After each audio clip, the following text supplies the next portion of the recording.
સુરત જિલ્લા કાનૂની સેવા સત્તા મંડળ દ્વારા એક પછી એક લોક અદાલતનું સફળ આયોજન કરવામાં આવ્યું છે.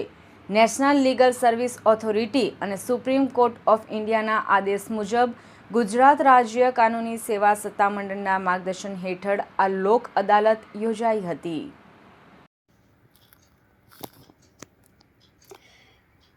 જિલ્લા કાનૂની સેવા સત્તા મંડળના અધ્યક્ષ અને મુખ્ય જિલ્લા ન્યાયાધીશ રાહુલ એ ત્રિવેદીના માર્ગદર્શન હેઠળ તારીખ 8/4/2026ના રોજ સુરત જિલ્લા તેમજ તાલુકાની અદાલતોમાં આ લોક અદાલત યોજાઈ હતી, જેમાં પક્ષકારોને વકીલશ્રીઓનો ઉત્સાહભર્યો પ્રતિસાદ જોવા મળ્યો હતો.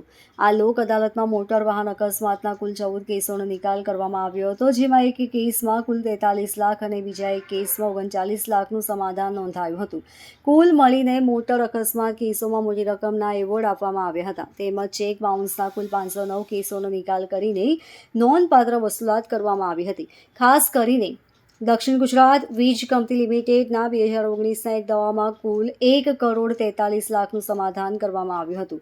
આ લોક અદાલતમાં કુલ 24,75,00,000થી વધુની રિકવરી નોંધાઈ છે, જે એક મહત્વપૂર્ણ સિદ્ધિ ગણાય છે. ઉપરાંત મૃત્યુ પામેલાના વારસોને તાત્કાલિક વળતર ચૂકવવા માટે પણ આદેશ આપવામાં આવ્યા હતા. આ લોક અદાલતને સફળ બનાવવા માટે district bar association, city bar association અને વિવિધ ક્ષેત્રના વકીલશ્રીઓનો મહત્વનો સહકાર રહ્યો હતો. અંતમાં જિલ્લા કાનૂની સેવા સત્તા મંડળ સુરતના અધ્યક્ષ દ્વારા નાગરિકોને અપીલ કરવામાં આવી છે કે તેઓ આવી લોક અદાલતોનો વધુમાં વધુ લાભ લઈ પોતાના વિવાદોનો સમાધાનકારી નિકાલ કરે. Bureau report LK star news, Surat.